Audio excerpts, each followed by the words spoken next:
Ивановски, добро вечер, добре дојдовте во дневникот на Сител. Добро вечер. Благодарам многу за тоа што ја прифативте оваа покана. Мислам дека е многу важен момент да го направиме овој разговор. Многу различни информации слушаме во јавноста. Вчера ги добивме информациите од владата на една панел дискусија во однос на тоа колку пари се досега одвоила државата и колку помогнале хуманите граѓани преку сметката на Црвениот крст. Меѓутоа, од Кочани пристигнуваат други информации. Имаме дури и родители кои што велат дека не добиле никаква помош. Каде е вистина? Па, најдобро за тоа прашање, мислам, родителите треба да ги прашате. Ние од Супорт Кочани може да ви кажеме дека нашата веб страна како функционира. Значи, на неја имаме излистано сметки од корисници и секој од другата страна може да им испрате на нив. И ние имаме само контрола на тие сметки што директно доваѓаат, што ќе ни испратат на нас како копија. Еве, информациите од влада се дека до сега на сметка на граѓаните им се уплатени директно на сметка 107 милиони денари плюс 21 милион кои што били искористени за покривање на трошоци. Имате ли вие некоја груба бројка ваша колку пари преку Супорт Кочани легнале, тоа се директно на сметките на семејствата? Вие сте немале контакт со тие пари? Да, некаде околу 600.000 евра. Според тоа што има стигнано до нас како, значи, секој што уплате, направи скриншот или слика од телефон и ги стави и ние ги процесираме тие. Имате ли вие информација дека некој воопшто не добил пари? Не. Немате? Кај вас, знаете зошто ве прашувам? Затоа што пред малку ја отворав вашата веб страница и ги гледав сметките кои што во моментов се објавени. Во дел од сите сметки пребројав 141 сметка на 141 семејство. Сега овие официјални бројки кои што ги сподели владата е дека 187 повредени. Имало дополнително 62 починати. Сега ви објаснам дека настанува тука разликата. Значи, ние на почетокот, нашите волонтери ги контактираа сите и некој од нив прифаќаа, некој од нив одбиваа како не ни се потребни на нас донации. И заради тоа има разлика у бројките. Значи, тоа е разликата која што се појавува во однос на 141, 187 повредени во Кочани. Од она што можам да го видам, во однос на најмалку и највеќе донации, што стои кај вас, може секој нели да ја отвори веб страницата Супорт Кочани. И транспарентно ги ставивме и изводите и сите работи за да видиме скроз. Најмалку донирано 334 евра на еден од починатите, најмногу донирано има 8703 евра на пациент кој што според овие информации е на домашна нега. Колку сте вие задоволни од целиот овој процес? Од кој процес конкретно? Собирањето на донациите. Па, мислам дека треба да сме задоволни заради тоа што над 600.000 евра успеавме со нашата иницијатива да собереме, така да од моја страна мислам дека сме задоволни, ако мене лично ме прашуваш. До колку време, како се планира да иде во иднина целиот процес? Ќе останат ли активни овие сметки кај вас на страна? Ќе може ли да продолжи да се донира? Не се упарите тука. На тие родители што децата се ги изгубиле, ама такви информации се добива во јавноста, дека воопшто не се помогнало со финансиски на дел од семејството. Од наша страна или од страна на Црвен крст и од власт? Од страна на семејството. Не, од дека немат добиено средства. Од државата. Не можам да кажам за државата, ќе треба некој од надлежните да прашат. Немам тука, нели, евиденција, не можам да знам. Вчера мислам дека транспарентно кажаа и по бројки кажаа кога имат испраќано на луѓето. А ние за од наша страна можеме да ти кажем заради тоа што стигат уплатите и ги гледаме. Знаете каде се појавува револтот? Револтот се појавува зашто што секој од нас, и јас, и мојот сосед, и други, илјадници граѓани донираа средства и вознемирувачка информацијата да се слушне дека на крај тие на кои што биле наменети парите не ги добиле парите. Да. И јас се слагам со тоа, и затоа ние ги повикувавме и Црвен крст и владата за да дадат отчет, ама мислам вчера дека транспарентно излегнаа и кажаа дека ќе викнат ревизорски куќи да направат анализа. Да, и најверојатно, ако до сега не се испратиле, сега ќе им доиспратат, мислам дека така ќе се движи процедурата. Ивановски, освен парични средства, вие собиравте и средства во донации на опрема за Кочанската болница. Да. Што се е обезбедено? Ние знаеме во какви услови функционира и работи Кочанската болница. Што се е обезбедено и што е најпотребно во иднина? Моментално најпотребно е да се обезбедат лепенки, како што знам, и ракавици, такви компресирачки. Тоа е најбитно за да немат луѓето лузни, да може побрзо да им заздраве работата и да добијат меѓу другото и добра физикална помош. Тоа мислам дека е најприоритет и PRP, за PRP гледам дека веќе се прави у Скопје. Како оди набавката на тие ракавици еластични кои што помагаат во полесно надминување на тие лузни, полесно заздравување на лузните? Од она што го добиваме информација, вие сте тие кои што ја набавувате таа опрема. Зошто е тоа така? Па немаше кој друг. И ние се нафанавме. Ја, како што може да забележите и у последниот период, не тражам виновници за сите работи, туку барам решение. Видовме дека тоа е решение и собираме средства и помагаме на луѓето.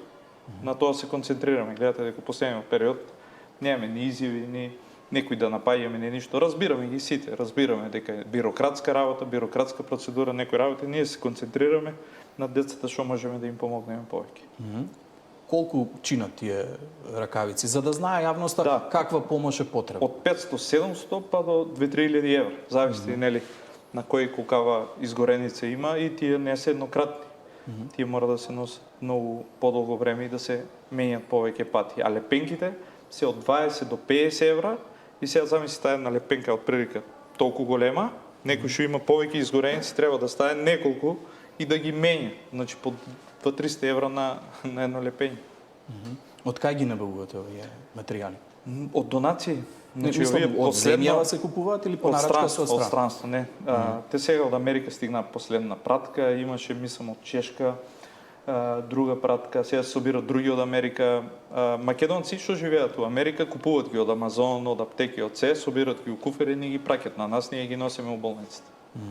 Како оди соработката со иселеници македонци? Се вклучуваат, помагаат тие многу помагаат. Има многу хумани луѓе овај изминатиот период, јас сум изненадан, да ти кажам, позитивно и тоа ја гледам светлата слика у целата работа, дека има многу луѓе што сакат да помогнат.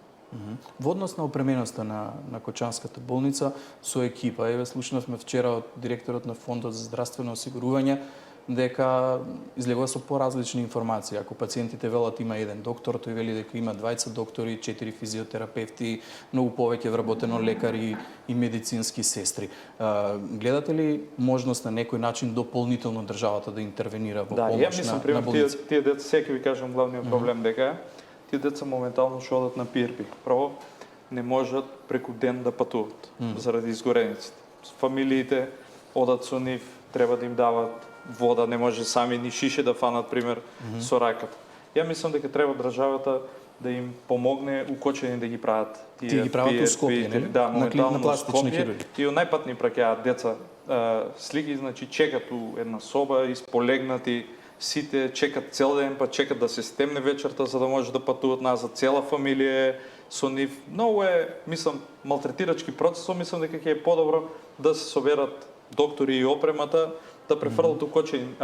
Мојата, па да кажам, не ми се допаѓаше тоа што знаеа, со што ќе се соочат, од кој ќе се врнат децата, и за тај период не се спремаа укочени сите тие предуслови. Мислев ја дека кој ќе се врнат децата, тука ќе бидат и доктори, и опрема, и физикална терапија, и се. Видовме дека нема и затоа ние сами почнавме да ги тражиме тие работи. А супорт кој го стартувавме исто за првата работа, заради тоа што фамилиите немаа средства за да идат у странство, ние го стартувавме само поради таа причина, за да почнат да добиват средства за да може да идат кај своите фамилии.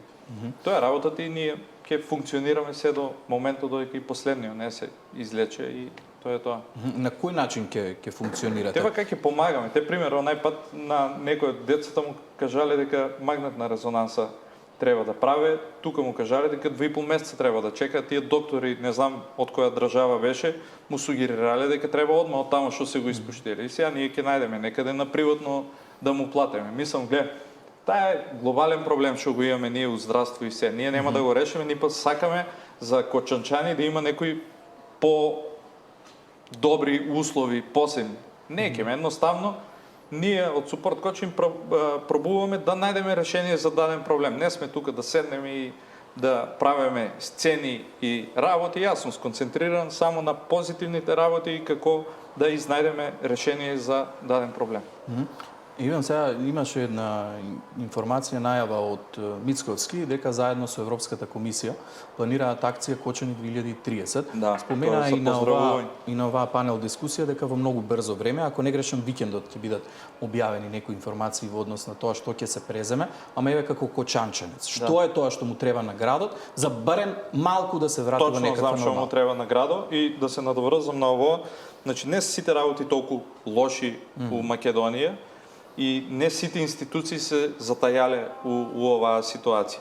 Пошто ние имаме директен контакт со сите луѓе, можам да ви кажам дека пример Министерството за надворешни работи со таа организација, со тоа праќање пространство на луѓето, со целата организација си е завршило пример феноменално работа. А додека некои институции па не си ја завршиле работата. Тука сега мислам за Министерството за здравство. Тај период можело е подобро да се организира. Ама добро, некои Во однос на болница во Кочани? Да, во однос на болницата во Кочани. Инаку докторите за нас се херои. Значи стварно они да не се били и кочанските и у Скопје докторите и сите, ќе имало многу повеќе жртви, да бидеме реални. Со целата опрема они што се имале, со тоа што па да бидеме реални, нели у Кочани, у таа болница никој не е очекувал дека може да има таква катастрофа и сега ние да окривуваме, да викаме зашо нема 20 апарати за реанимација или било што. Свесни сме на тоа, реални сме и ние и не може секој да викаме дека се е црно или се е бело. Има средина, има луѓе што си ја завршија феноменално работата, има институции луѓе што не си ја завршија добро работа. Значи во овој инфраструктурен проект приоритет треба да биде болницата во Кочани. Не само болницата, мислам, гледај. Ја мислам вака, ако се врнеме 2-3 чекора на назад за да ја погледнеме поголемата слика. И ти си близок со Кочани, знаеш ги работите какво се. Кочани според мене битно е да има културни, спортски настани, да пробаме младите да ги задржиме у Кочани. Пошто после оваа работа младите наискрено не го гледат местото у Кочани. Мислам дека највеќе на тоа треба да се работи и ние потраживме и од председателката и од некои институции, мислам дека добра работа ако може да се обезбеде факултет у Кочани, на тај начин да дојдат и млади од други градови за да пробаме да го заживееме градот, заради тоа што вака ако го ставиме во овај момент, веруваме дека ќе се иселат скоро сите млади луѓе за многу краток период. Вановски помина, еве рече си 3 месеци, наредната недела ќе се наполнат точно 3 месеци од оваа огромна трагедија. Што е променето во животот во Кочани во овие 3 месеци? Јасно ни е на сите дека болката е многу голема и дека тоа за 3 месеци не може да помине, ама што се случува во моментот во градот? Иван, денеска идам, денеска видов огромна гужва, не знаев зашо е, никош не бе видел Кочани. Токава гужва свана дека задушница и сите одат на гробишта, таа гледка да видиш ти на 200 коли, 300 како одат на не можам, потресувам се, тоа не можам да зборам. Значи, далеко е ситуацијата добра и затоа ги секојаш повикувам сите за да дојдат у Кочани, да видат реално каква е ситуацијата, за да може нели нешто да помогнат. Не знам зашо во последен период се гледа да се избегнува дискусијата за Кочани, ама надевам се да и ние ќе правиме притисок околу тоа и медиумски и се, за стварно да се помогне на Кочани. Вас ве инволвира и ве вклучија во помош на обвинителството како Сапорт Кочани. Барем така информираа тие дека побараа ваша поддршка за да ги вклучите семејствата во целата постапка. Како оди соработката на Сапорт Кочани со институциите? Не, види, јас секој сум кажал, ние сме тука конструктивни и ќе помогнеме на секој што има добри намери за Кочани. Значи, ние не сме ни политички определени, немаме заземено, ни па никош некој од Сапорт Кочани од нас ќе заземе некоја политичка страна или било што може да бидат мирни за тоа другите. Главна цел е ние за секој имаме отворен, дали од опозиција, дали од позиција, дали председател, дали премиер, кој сака може да дојде во Сапорт Кочани, да ги слушне проблемите од сите луѓе што се таму и да пробаме заеднички да најдеме решение за работата.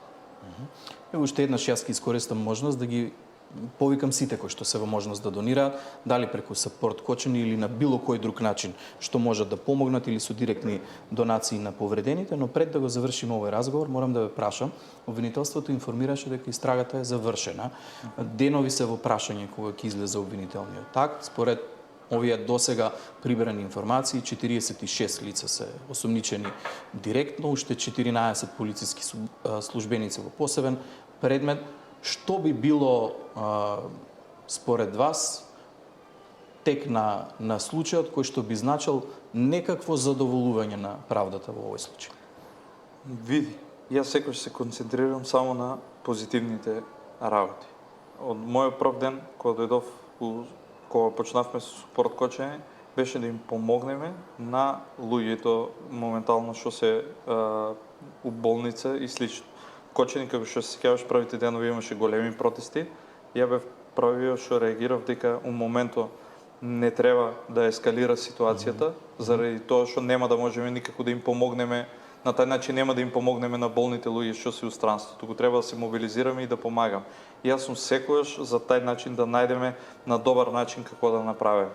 А верувај дека тие луѓе што имат изгубено нешто, не верувам дека ништо може да ги врне нивните деца, никоја пара, никоја пресуда не може да ги врне. Ја околу тај дел стварно не се ни занимавам околу пресудите и слично, мислам дека институциите тоа треба да си го средат, не треба ние да им се мешаме на нив по било која цена, туку само да ја следеме работата од страна, а Супорт Кочани ќе остане организација што ќе помага на повредените. Ние нема у никоја ситуација да се замешуваме, ни па ја го разбирам тај дел за да можам да се мешам у нешто.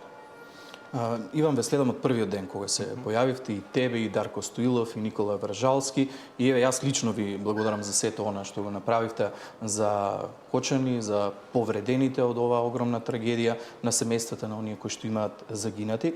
Мислам дека јасен беше апелот, очекуваме државата да направи што може повеќе за барем малку да го врати животот во нормала за младите, да останат во Кочани, за Кочани да има иднина. Да, ние ќе бидеме тука цело време за да правиме било каков притисок и за да направиме у Кочани барем малку од малку да се подобрат работите. Тоа е нашата задача. Тука сме и ние, имате целосната поддршка. Благодарам уште еднаш за гостување. Фала.